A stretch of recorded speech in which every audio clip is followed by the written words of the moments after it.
Well, thank you. I always wanted to come to Budapest, and this was a perfect opportunity. So thank you for welcoming me so well. Thank you.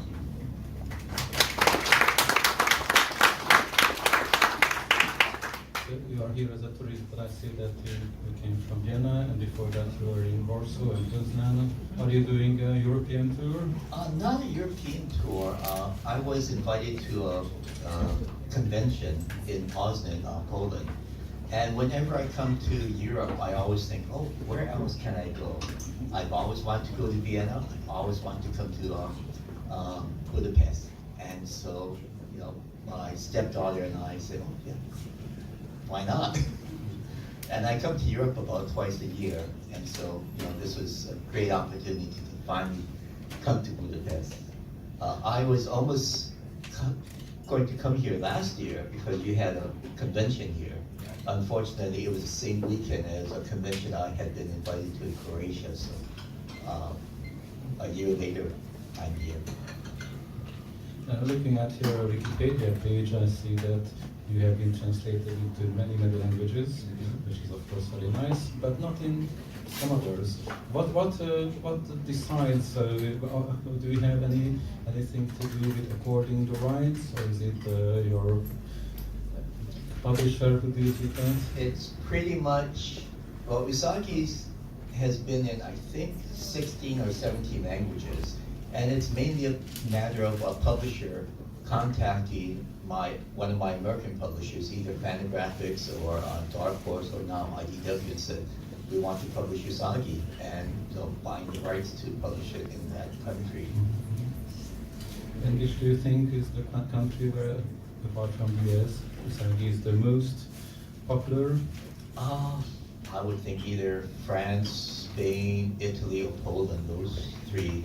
The bigger countries. The bigger countries, and they've almost caught up to the American editions. Right now, there are about 32 American editions, and they've almost caught up to them.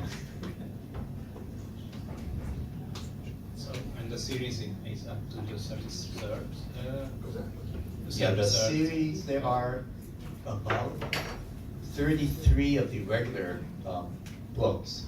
There's also other books such as Space Usagi, Senso, Yokai, which are different volumes, but they're books in themselves. So altogether, I've got maybe 40 different books. Usagi, 47 Ronin, Nielsen Groundthumper. And so I've got about 40 books or so all together. Do you keep all the Usagi universe in your head? Or? I keep it all in my head, yeah. If I get something wrong though, the readers tell me, this, you said this in this story, but you did this in another story, so I don't remember. Because I have been doing Usagi for 35 years now, and at my age, I tend to forget. And do you get copies of all the foreign language editions? Do you keep them? I am supposed to get copies of all the foreign language editions. They're not always diligent about sending it to me. So I have most of them. Is there an edition which is very different, more luxurious, or something that stands out from the rest? Well, there was a Hungarian edition that was a signed and numbered hardcover we did last year. The French editions are very unique in that they did it in large size format, and then now it's at a manga size format. And they started publishing it in color, and they're the first publishers to do a regular Usagi comic book in full color, so even before the IDW ones. So, yeah. Well, that was one question I meant to ask you. So the new series will be in color. While previously you always said that you like that Usagi is in black and white. Well, Usagi has been in for the most part, black and white in the US. There was a color series in the 1990s, early 90s. Usagi has been with now my fourth publisher. It was started with Fantagraphics with his own series, and then moved to Mirage, and since 1995, I've been with Dark Horse, and now I just signed a contract with IDW in the US, and it will be a full color series. And the reason for the change is that when Usagi first started, black and white books were not common, but they're getting very popular in the US.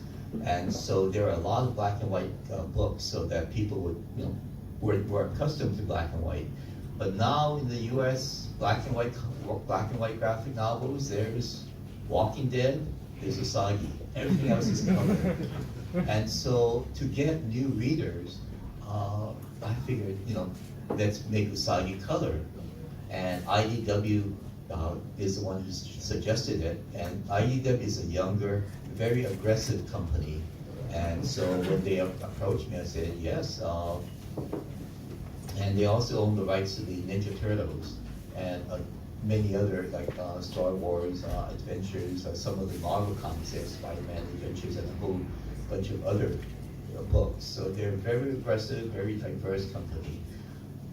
Dark Horse, I love working with Dark Horse. I am still working with Dark Horse. They're reprinting the books that they own, and also they're coming up with an art of Usagi book that has all my covers from the comic books and the trade paperbacks and all those covers. So that's coming out in the fall. So I'm still working with Dark Horse as well as IDW. Will the coloring change the pace of producing the issues, and how do you produce one The issue? coloring will change nothing, except there's now color in it. The colorist I work with, Tom Luth, I have been working with for the past 30 years. I like his color sense, we work well together. There was a Ninja Turtle crossover that I wrote and drew called Namazu. This came out maybe 2 years ago, and Tom did a wonderful job coloring that. So that was also a factor saying that Usagi looks good in color, and he really does. When you talk about new readers, do you mean you as younger readers? Younger readers, yes, exactly. Because of course Usagi is for all ages, but still it does have some more mature, more adult themes. It does. Not all, there's samurai culture is a warrior culture, so there is a lot of violence in it. I kind of toned down the violence. It's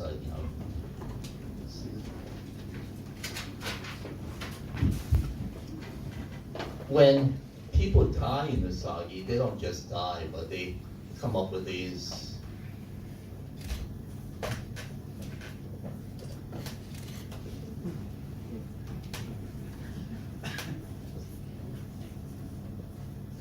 little skulls over their heads so that they're dead.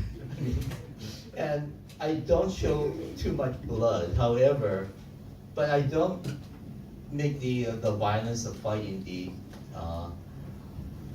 major aspect of the story. It's just part of the culture, and so I kind of made these skulls just to tone down the violence.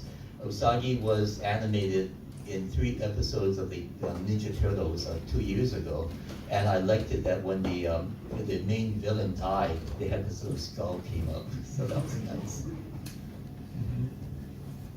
And Usagi does deal with mature themes, such as the story I just finished, The Hidden, dealt with the hidden Christians of 17th century Japan, because at Usagi's time, Christianity was outlawed, and their Japanese Christians were hunted down and persecuted and even killed because of their faith. So that story, The Hidden, was a 7-issue story, and it was a detective story that dealt with the death, the murder of one samurai, and they tracked it down because of the rise in Christianity sect at that time.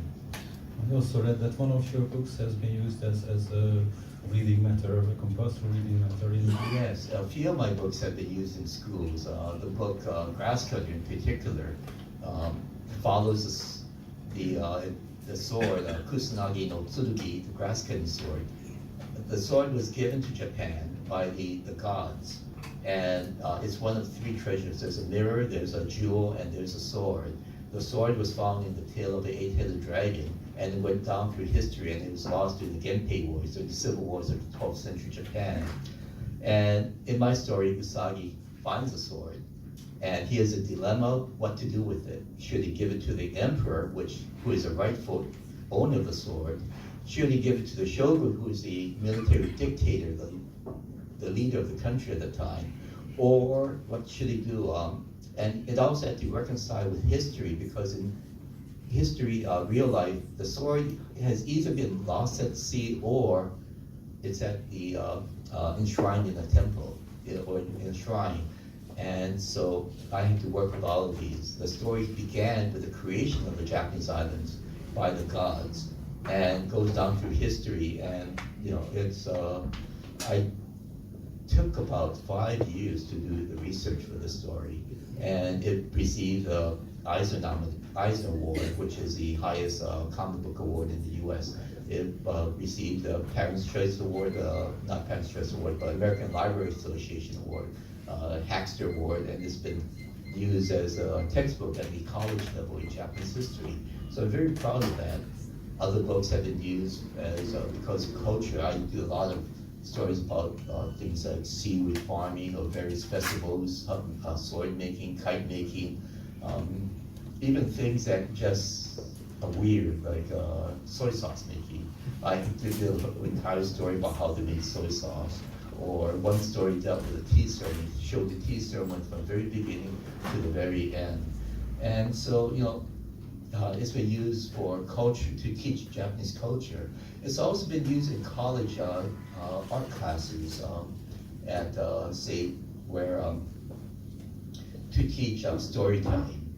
And I was a thesis advisor to students getting their master's degrees in storytelling. So Usagi's been used a lot for different various ways. We just had a chance to see the Brad sword in a few days ago when the new emperor was selected for Japan. So my question is that when you are introducing such part of the Japanese culture, is it something like, okay, I just saw something in the television or read something in a book, or is something like, okay, I did not write about this kind of part of Japan, let's do that? Or it comes from all over. One story, let's see, what story was that? The one where Tomoe's sister, can't think of the name. But I had heard or read an article about the mountains of Japan. And in the mountains, there's one particular plant that has a bit of gold in every leaf. And it only grows where there's gold in the soil. And I thought, oh, that's wonderful. And I did a bit more research on it. And apparently there's like 3 plants in Japan that has that. And they only grow around gold. So that became an entire story about Tomoe's evil sister, and how she had a gold mine and was killing people, poisoning the entire region, so that her other lord, her new lord, could mine the gold in the Geishu region. So stories come from all over. Other stories, I was using soy sauce at the restaurant, and I just wondered, I wonder where soy sauce. I've been using soy sauce all my life, but never thought about where it came from. And that particular day, I thought, this is neat. I wonder where it came from. And then that sparked an entire story on how they made soy sauce. Is this kind of cultural mission that you're on, in fact, is this appreciated in Japan? How well are you known in Japan? I am unknown in Japan. There has never been a Western comic book that has made an impression, a serious impression on the Japanese manga market. I was in Japan in 1999 as a guest of Osamu Tezuka Studios. Osamu Tezuka is considered the god of manga. He created Astro Boy, Blackjack, so many others. And actually I met him a couple of times when he visited the US. But I was a guest of the Osamu Tezuka Studios, and we visited various publishers. We met other mangaka, but there I was surprised that the mangaka, the manga artists, even knew who I was, because, like I said, there has never been a Western comic that has made a serious impression on the Japanese manga market. I didn't exactly mean the market, because I know that, but as far as cultural institutions go, do they appreciate what you're doing? They do, but the present Japanese, the younger generation, they do not know as much of the culture as it's kind of losing it, because I spoke at the Kyoto Manga Museum 2 years ago, and later the director of the museum said, "You know more about Japanese history than we do," because I talked about the Genpei Wars and various other things, but they said, you know more than we do. And it's like the American West, the Western. Very few Americans know about the heritage of the the early Western, and it's appreciated in other countries, but not so much in the U.S. I guess we just take it for granted. That's right. That some of the best Western comics are from France and Italy. So that's true. So that's. You have mentioned studios, and you are one of the few artists who are doing all the part of the comic by themselves, except for the colors. I do everything almost. I do the covers for Usagi in paints and watercolors or acrylics, but I do everything. I do the writing, I do the penciling, the inking, I do even the hand lettering on the original artwork. And I do it on paper with pencil and a pen. I love the craft of creating comics. I love it that I have a piece of original artwork. And I generally do not sell my printed story pages. I have sold covers and various pinups, but I own almost all the finished cover the story pages. I've got about 6,000 pages that I've done over the past 35 years. And I just love the craft of creating comics. It's fun. I just thought of a documentary I saw with Art Spiegelman, the author of Mouse, and he said that someone asked him for a piece of original art that to put in a museum, and he said there's none. Because it's all in the computer. So I do some sketches, then it's straight into the computer. So there's no such thing as an original Art Spiegelman page.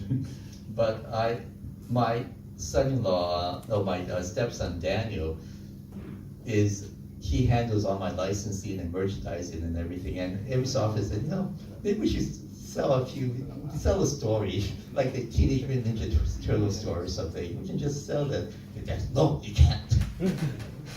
Because he said, how many artists have everything, almost everything that they've ever done? And he says, what am I going to do with it later?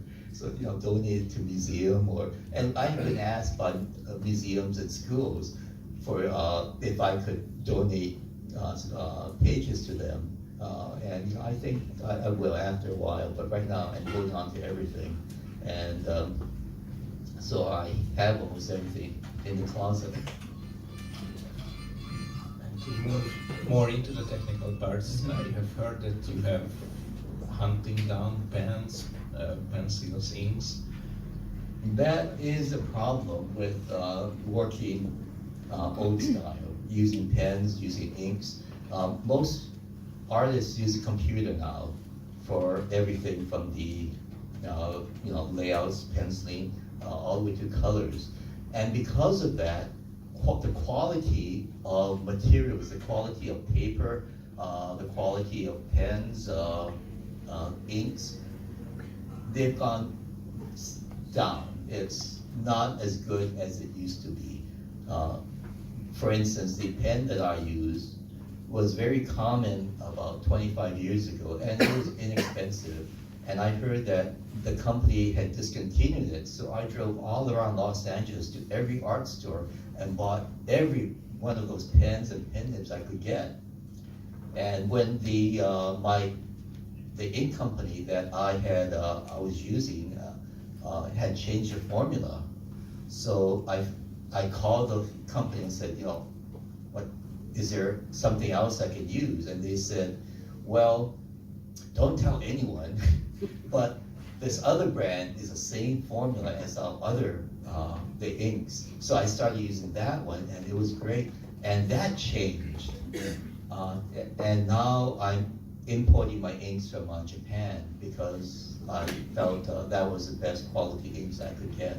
So, and the paper quality, the paper. I do my paintings used to do it on 5-ply Strathmore, special type of thick paper that's very good. And they stopped making it, so I switched down to 4-ply, and then I complained to the company, and they sent me a whole bunch of boards and other kinds of paper that I could try out to see what would be good for them, but what would be good for me. But there's nothing quite like the boards that I was using before. And even then, the quality of the boards changes. The paper that I use to draw my stories on, for some reason, sometimes the ink spreads out, others are fine, so I have to test them all. So yeah, it's hard working in the old school style. And you also mentioned that you are doing all the lettering for your comics, and you are also working on other comics. I do the lettering for Usagi. I also do the lettering for Sergio Aragonés's Guru the Wanderer. And the lettering is actually writing the words on the artwork, and I do the old style where I write on the artwork, and I draw the word balloons. I also did it for Spider-Man newspaper strip, Sunday strips for 25 years, and I did that because at that time that was the only thing that Stan Lee was writing. And Stan just called me out of the blue one day and said, "Hi, this is Stan Lee. I'm looking for Stan Sakai." And it's like, wow, he sounds like Stan Lee. How amazing is that? And the only other time I felt that was when I did a signing with George Takei in Sulu. And I kept thinking, he sounds just like Mr. Sulu. And it's the same with Stan. He always sounds like Stan Lee. It was the funniest thing, but he was the nicest man. I had told him that he's my son's hero because he created Iron Man. So the next day, Stan sent him sent Matthew a whole bunch of toys and comics all signed to Matthew. It's on, okay. Okay, but Stan was the nicest man. I also knew Jack Kirby, who worked with Stan, co-creating half the Marvel universe.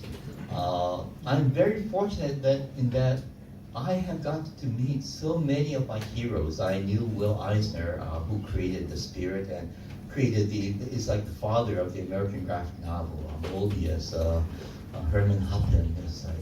It's incredible. I've been very blessed. I worked with Sergio Aragonés from that magazine for the past 40 years. He's one of my dearest friends. So it's amazing. And have you been tempted to do something that is really mainstream? I see that you have done one cover of Donald Duck, and I also saw that some critics compare your Usagi to Karl Barth's. Karl is amazing. I love his work. So was there ever an offer from Disney that?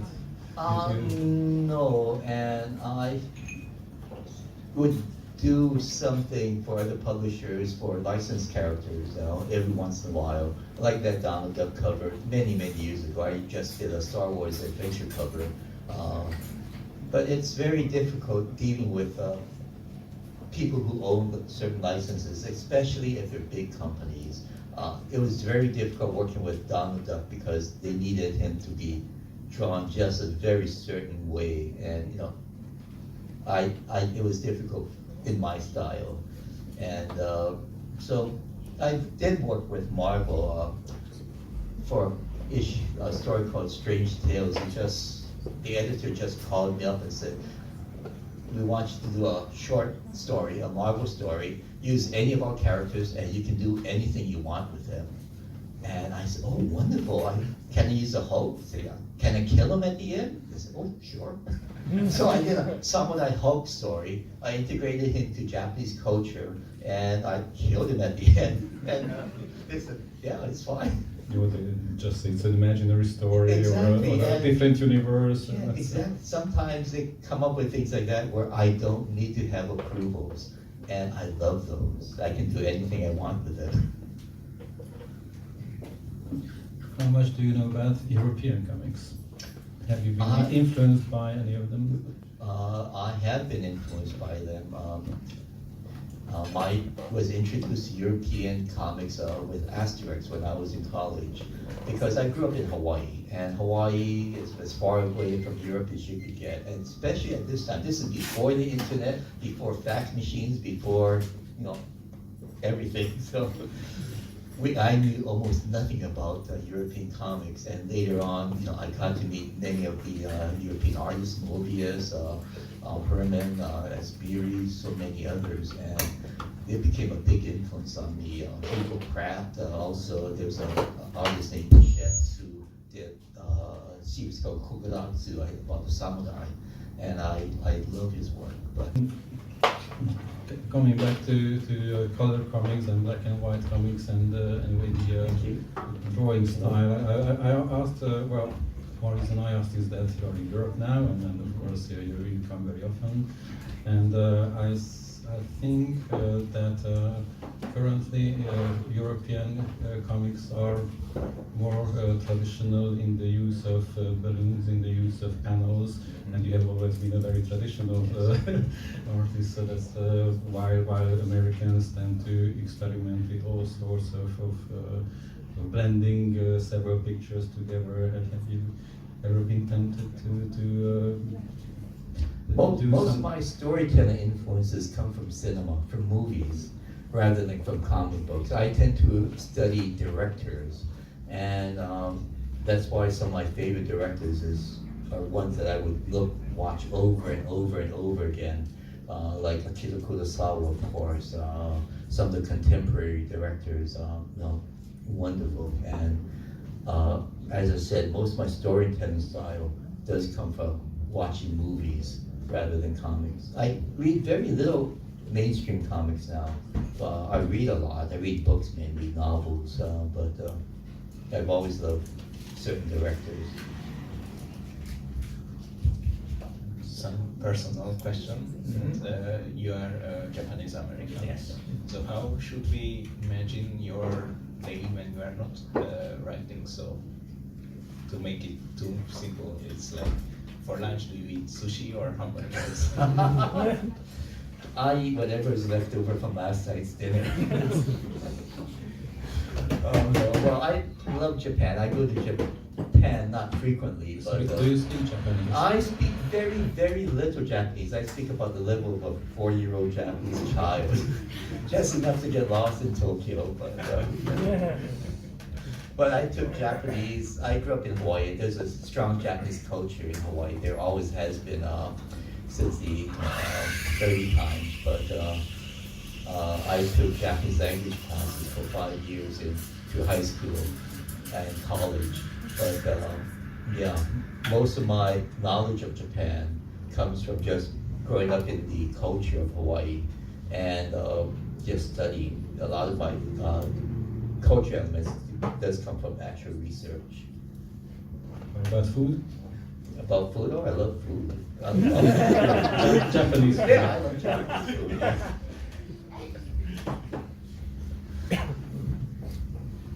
I think that there's a very strong Japanese community in the US. We were looking, Balázs told me that he was looking at your wedding pictures, and there was only one person who didn't look Japanese.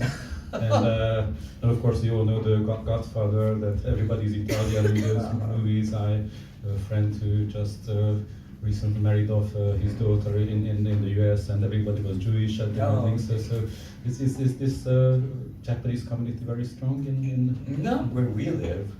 I think most of our wedding guests were family, and that's why they're all Japanese. You're a big family then. Yeah, my wife does, yeah. Do you have questions from the audience? Yes, that's a good idea. Sorry. Could you please tell us some titles of some movies that were influenced you? Some movies that influenced me, of course, Kiro Kurosawa's movies are always wonderful. The idea of Usagi Yojimbo came because of Inagaki's Samurai trilogy with Toshiro Mifune, the three-part story that told the life of Miyamoto Musashi, who was a 17th century samurai. And that was my first introduction to Musashi, and Musashi became the inspiration for my Usagi Yojimbo. Let's see, others, James Whale, Frankenstein, original Frankenstein movie. The way he introduced Frankenstein, the monster, he comes into a room, but he walks into the room backwards. And it's like, just that tells so much about the character. James Cameron, I'm not that fond of, but the way he introduced Linda Hamilton's character in the second Terminator movie, you see her, and she's doing chin-ups, but the camera pulls back, and then you realize it's a bed turned on the side, and she's using the leg of the bed as a bar. And then she turns around, and her hair is all over her face, and she's sweaty. And right then, you know, this is not the same character she played in the first Terminator movie. She's so strong, and things like that. As you know, just certain things that just sticks with me.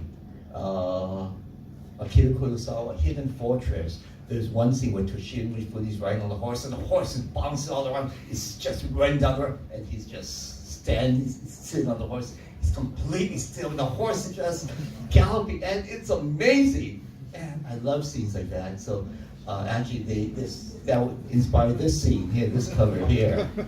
But it's just certain directors. They have certain key moments that just sticks with me. So those are the directors I kind of watch over and over and over again. Any other questions? Yes, you with the hand up, yes. Magyarul fogok kérdezni, nem olyan jó az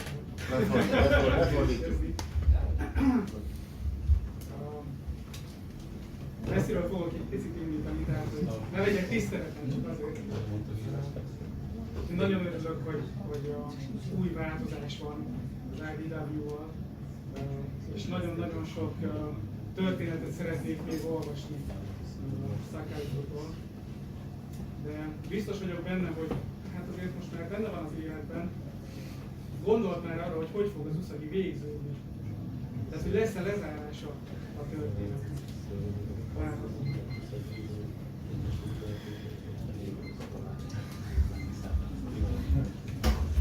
First of all, I apologize because I've been talking for the last half hour and just realized you haven't understood a word I said.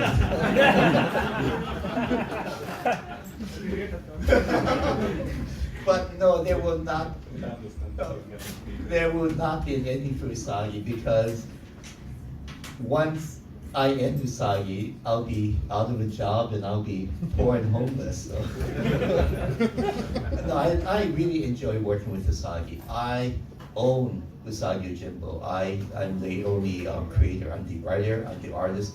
I own Usagi. I can determine what kind of merchandising, what kind of licensing. If someone comes to me and say, we want to make Usagi underwear, I can say, no, I don't think so. Or if someone says, we want to do an Usagi video game, and I say, oh, that sounds great. I can improve the deal. And I control everything. My publisher does not see anything about the story until I send it in to them completed. They have no, they cannot interfere with anything creatively, such as they cannot say, we don't like the writing, we don't like the artwork, we want you to change this thing. I own it. My contract with my publishers has always been whatever I send them, they publish. And it's very rare for a comic book publisher to have this kind of power. But after 35 years, I feel I deserved it. Usagi still sells.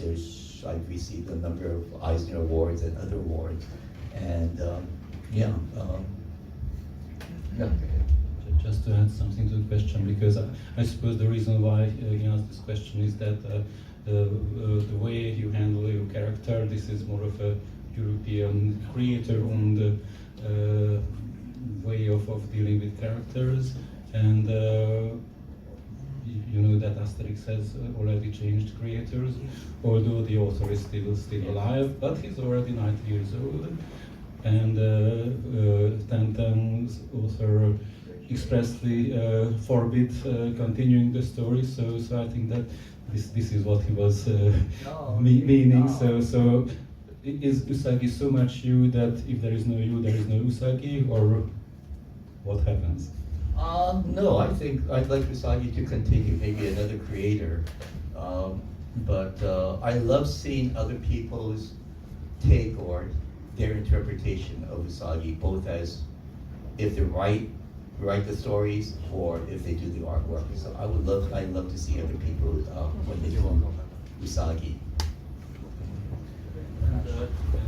Do you think that this way that Uderzo does, so he supervised the first episode of the new Asterix, but he's still in control? So when you say that, oh, I don't want to work anymore, would you approve that somebody else do the work, and you're still there to approve or disapprove? Oh, I would never give up Usagi completely, but because I have been working with Usagi all my life, and I'm the single creator of it, that whenever, for say the mainstream comics, superheroes, whenever there's a new creative team, a new writer, a new artist, they always change it. They revamp or reboot the character. With Usagi, I do everything. So it's been my stories from the very beginning to the present. So it's the life of one character. So you can see him maturing and growing, but basically it's the same character. Very quickly, this game, all the ideas came from this guy. Oh. So, Peter. Basically, he threw out the idea to put out to get a fence in. We were looking for volunteers to draw, and originally it was supposed to be 24 pages, and then we just got drawings coming in. It was put together in like a week. And we pitched, everyone pitched in money. Whatever comes in, it all goes to charity. And we first of all wanted to present you one and ask you if you could draw into one of them, and we would auction it off and also give it away for charity. Okay. And thank you so much. Thank you.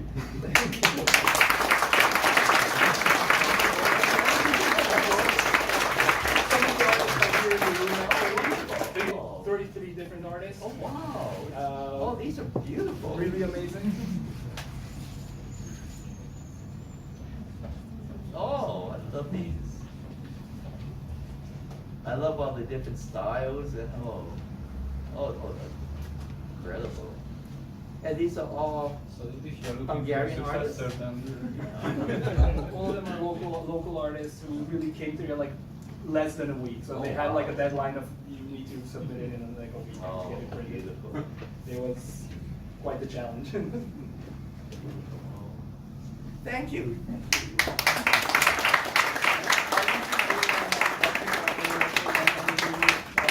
Actually, the Usagi Dojo, the Facebook page has pitched in, so they're helping us with this. Oh, great. So Thank we'll, you. we'll auction it off, and as I said, it all goes to charity. All proceedings. Thank you so much. Thank you.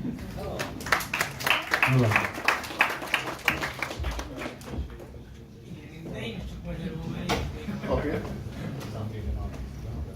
Nekem az a kérdésem, hogy az Usagi számomra azért egy különleges képregény, mert hatalmas szíve van, és azok a rajzolt, azok a fekete-fehér rajzolt állatok szerintem jobban élnek, mint a legtöbb képregénynek az ember szereplői, és ezért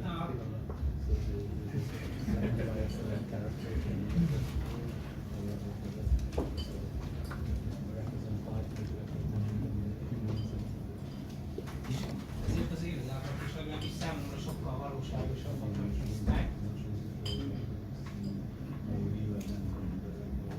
És ezután az lenne a kérdésem, hogy pláne egy 35 év után ennyire nagyon tiszta érzelmeknek ad képregény, nem viseli meg a lelkét.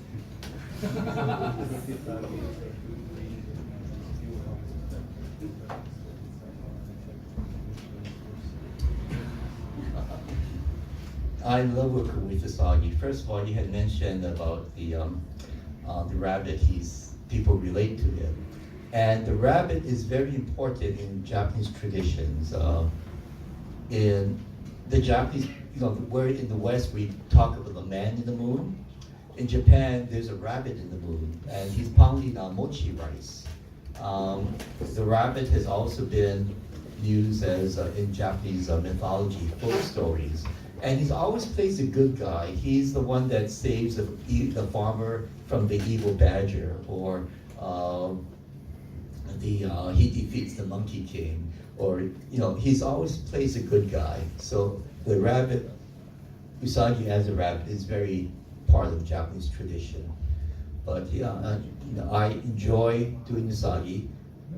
As I said, I'm the sole creator, so I can do any kind of story that I want.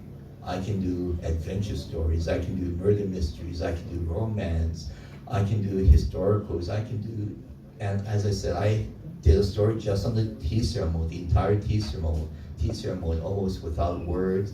There's no violence or conflict or anything, but it's one of my favorite stories. So, I've even had the Martians invade feudal Japan, so I can do anything with Usagi. So I'm always, inspired. I can change whatever I feel like doing with Usagi, I can do. And because he's a rabbit, he's able to people relate to him, like other anthropomorphic characters. Any other story? Any other? Yes. When you're home and not visiting Europe, do you work still every day? I work every day. Yeah, my routine is I tend to get up fairly early. I feed the dogs. I do the internet things, and by about 9:30 or so, I'm at the drawing board, either writing or drawing. So my wife Julie is also an artist, and actually the whole family kind of works together. Each of us have our own businesses.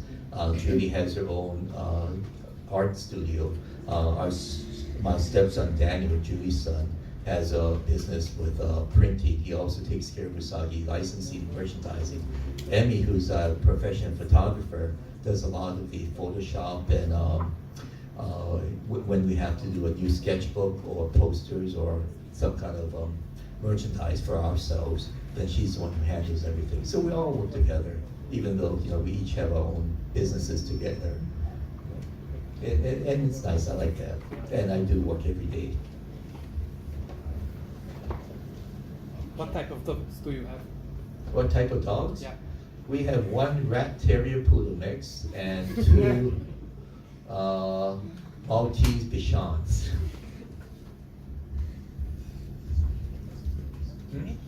You will continue this Usagi comic in the future? I would like to continue it forever. Okay. Yes, in the back. I'm really interested in your relationship to Usagi. So is it like a mission for you to show certain parts of your cultural heritage? Is it only work? Is it a hobby that happens to be your job? Or what does Usagi means to you? My wife Julie says that I live more in Usagi's world than in the real world. I live in Usagi's world and just eat in the real world. So I'm always thinking of Usagi. I work at home, and that a lot of people say, oh, you're so lucky you get to work at home. But it's also a big disadvantage, because when I'm home, I am always working. I'm always thinking about Usagi, drawing Usagi. So that is why vacations, like coming to Europe, is so important to me. This is a break from Usagi, and that's something I know. I love working on Usagi. However, I need the break. Everyone needs a break. Usually people after work at the end of the day, for me, work is all around me. There are Usagi artwork around me by the different publishers in my library. There's books on Japanese history and culture. We have one room that just deals with Usagi sales and shipping, so there's posters and books and everything, artwork all around. So Usagi is all around the house where our studio is. So every so often I do have to get away. Yes, How many years old Usagi? Usagi has been around for 35 years. He is much, much, much older than you are. Well, I also I mentioned about, we handle all the merchandise and licensing. Usagi has been optioned for movies and televisions a number of times, from traditional animation to computer animation to puppets to live action. Usagi is currently under option for a TV series by Gaumont Films, which is the world's oldest film studio. They were established in the late 1800s. And one of the creative producers is James Wan, who created the Saw franchise, movie franchise, Conjuring, and he just finished directing the Aquaman movie. So he does have a prominent name in the industry. So hopefully we do have big hopes for this TV development. Zoli? Zoli? Person or a grown person? Is it? A young person or is a Who, Usagi? Usagi, we have it's still under development, but I was told that by the time a child is 6 years old, they don't watch cartoons anymore. They're on to video games. And that's why the Teenage Mutant Ninja Turtles was rebooted last year, because now they're going for a younger audience. That series was aimed for the 6 to 11-year-olds, but now they said they have to go younger to the 4 to 6-year-olds. I think the Rocketeer TV series from Disney is going even younger, from a 2 to 4-year-old audience. So, they're going younger and younger. So Usagi will probably have to change unless they go more towards the adult market. So we're still not definitely thinking.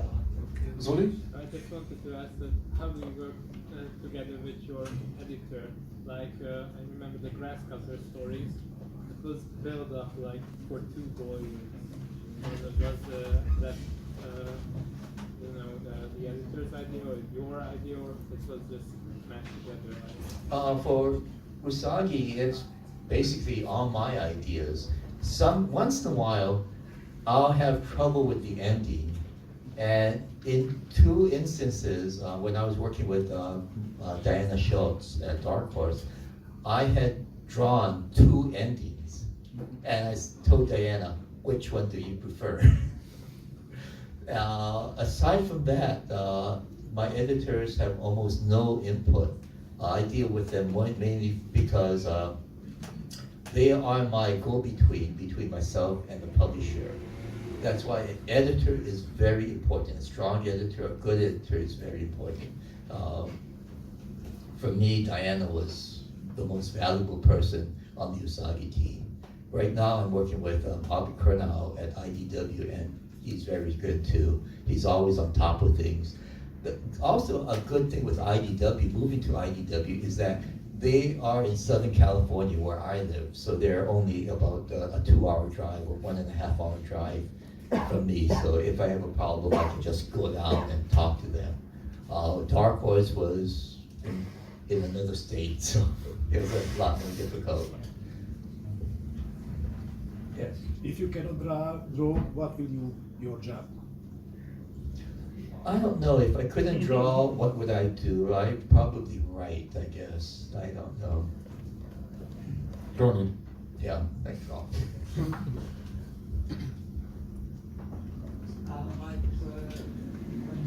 You mentioned you love food. I do love food. You tried the Hungarian foods? I have. Goulash. Oh yes, I have had goulash. Yeah. Yeah, I love Hungarian food. I had. Yesterday we eat pork pig. Yes. Pork leg. And I put it on my Twitter and Facebook saying this is the best meal I've had since I came to Europe. strawberry soup. I never even heard of strawberry soup. It was delicious. The chili.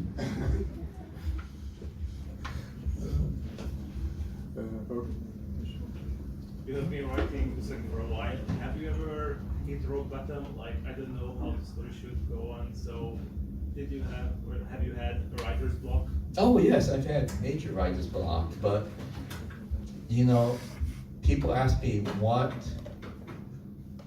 motivates you to continue writing and drawing Usagi every month, and the reason is deadlines. I grew up in advertising, and in advertising you have to meet your deadlines. So when my editor says we need a story by the first of the month, that story gets in by the first of the month, because it not just involves me, it involves now Tom Luth, who's in the coloring. He also colors other books such as Gru the Wanderer. If he's expecting Usagi next week and it doesn't come in next week, you know, what's he going to do? He's going to lose money. And then when Gru comes in and Usagi comes in at the same time, I mean, he's going to be really, really busy. My editor, he has time slot set aside to work on Usagi. The publisher has contacted the printer saying, we need Usagi by this time, so reserve a space to print Usagi. So it's just not me, it affects everyone down the line. So for me, deadlines are very important, and I always meet my deadlines. We did a story called Yokai, which is a fully painted watercolor story. It was the first time I did a long watercolor story. And my editor at that time, Diana, bless her soul, said, we want to do something for Usagi's, I think it was 20th anniversary. And she said, let's do a fully painted story, a 60-page story, full color, it'll be hardcover, and it'll be wonderful, and you know, you can make an original, write a new story for this. And I said, that sounds great. It'll take me 5 months to write, draw, and paint everything. And she said, I'll give you 3 months, and you better get it in by then. And I got it in 2 days ahead of deadline, and I was so proud of myself.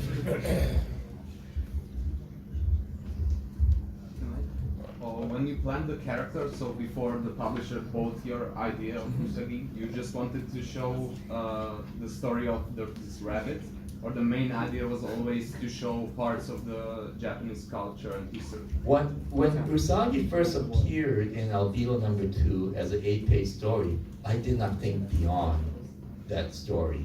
I just thought, oh, you know, it's a great character, I want to use it. I did not think about making a series. But then Steve Kalachi, who published that, said, oh, we're going to publish another one. Let's do another Usagi story, and I did.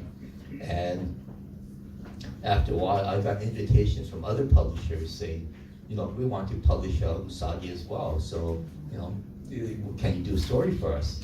And then Usagi got his own series at Fantagraphics Books, and it's been published ever since. I've been very fortunate in that I did not have to pitch or show my ideas to a publisher and said, you know, would you publish this? It's always been publishers would come to me, so I've been very fortunate.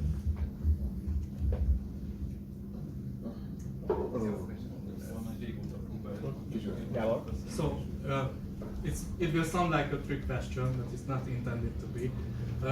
Similar like the Way of the Samurai, the Codex. Is there any no-goes what will definitely never happen in your comic? What would not happen in my comics? Which will never happen, actually. Somewhat like the Samurai. Some things that Usagi would never do? Yeah, or something like in storytelling. The story I'm working on now deals with the code of the samurai, and because of that, he's prevented from doing something that would, you know, be the right thing to do. And so his dilemma is, should he follow the code of the samurai, or should he do what's right? And you know, that's the story that I'm working on right now. Oh, sounds great. Yeah. Thank you. So I would like to ask you, Roman elements in Usagi were inspired by your relationship with your is in stories inspired by has Usagi stories been inspired by things in my life? Romantic elements in my life. Oh. I would like to say yes, but probably not. But there are instant things in Usagi that I have had, that I've experienced, but not the romantic period. So, someone else had a question in here? Yes. So, who are some artists, or what are some things in general that inspired your art style? Like how you develop your own unique art style? Okay, artistic influences. My first big artistic influence was Steve Ditko. This is during the time when Steve was doing the Spider-Man comic books and Doctor Strange. This is the Marvel days in the 60s, and that's about when I started buying comics. I remember buying Fantastic Four #2 off the racks because DC Comics had just raised their prices to 12 cents. Marvel Comics was still 10 cents. So I saved 2 cents. I still have it. Steve Ditko was my first big influence. In fact, I have a page of Spider-Man #7, original artwork, in my studio. I love his work. Steve Ditko, a European artist, Milo Manara. I love his inking style. Mobius, Jack Kirby, storytelling-wise, Will Eisner, some of the greats, Sergio Aragonés. Sergio more because of his method of working. I worked with Sergio for about 30 years now, almost 35 years, and he's one of my dearest friends, and I know how he works, and I adapted it to the way I work. So he and I work very similarly, and so many artists and writers. I love Max Allan Collins, a mystery writer, and so many others. Alan Moore, his work is just phenomenal. I got to meet Alan Moore once, and I could not understand a word he said. Yes. Nem beszélekről angolul, de miért pont a ninják kerültek a rossz oldalra? The ninja are the bad guys because in Japanese history, they were like the assassins, the spies, and they were. In Japanese history, I think there were like 2 or 3 major ninja clans: the Koga ninja, the Iga ninja. The main guys in Usagi's world are the Neko ninjas. Neko means cat, and so that's what these guys are. These are the kind of like the good ninja, even though they're really bad. But let's see.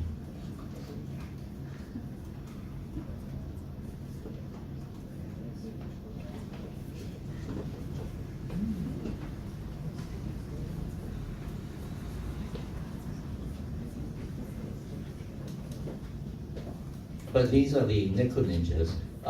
There's also the Koga ninjas, which are the bat ninjas, or the Komori ninjas, the bat ninjas. And I have the Moguda ninjas, which are the moles. So those are the 3 main ninja clans in Usagi's world.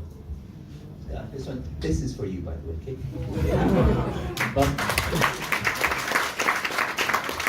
But the question was, why the ninja are the bad guys and someone Why the ninja? Because in history they were kind of like the bad guys, even though they were employed even by the shogun. There's one famous ninja called Hattori Hanzo, and at the castle in the main castle in Tokyo, one of the gates to the castle is called the Hanzo Gate because it's named after this famous ninja.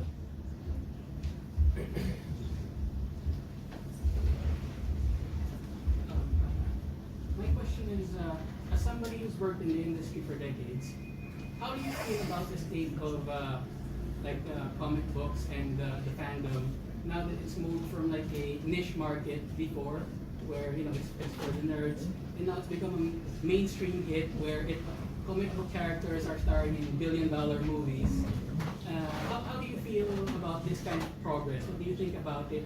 And do you think it affects the comic books itself positively, or do you think it's growing on its own, this kind of industry? It affects the comic book, the way people see comic books as being cool, or comic book characters are being cool. However, people spend their money on the Iron Man t-shirts, the Superman, the sweatpants, all the toys and everything, but not the comic books. Comic book sales have not risen as much as you would expect, even though these were the sources of the creation of the characters. Still, their sales do not reflect that level of respect that the movies and other merchandise have been given. Volt még kérdés? Mondhatom? Okay, parancsolj. You said you had a lot of Usagi artwork in your studio, so it surrounds you. Do you ever feel that Usagi has too much in your life, so it presses you, or you have some pressure? Well, the Usagi artwork in my studio is mainly drawn by other people. I have a Frank Miller Usagi, Mike Mignola, Kim Jong-gi, even Eric Carl, who does children's book. He did Usagi for me. So it's very nice for me to be inspired by all these other creators drawing Usagi, even Matt Groening, the Simpson creator, Matt Groening, Usagi. And I like having those around. However, it's still, I still need to get away from just writing and drawing Usagi. I enjoy these things because we're meeting fans or meeting readers, signing books, because it's a different part of my brain. It's not, I'm not under pressure to create, to think of new ideas, because I can just talk to people and sign. It's more relaxing. This is actually relaxing for me. So, I need that time away from the studio. And I have to be physically away from the studio, because otherwise I'm at work. Thank you. Okay. Mégis akkor legyen még az utolsó kérdés, mert 6 óra van, aztán gondolom szeretne valaki dedikáltatni is. Parancsolj!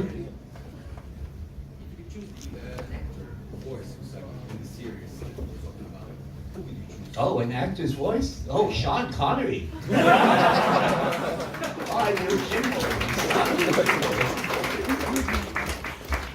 I suppose Mickey Mouse.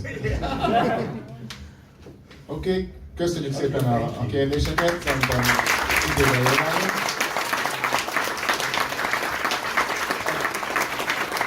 Köszönjük szépen a kérdezőknek is a lehetőséget.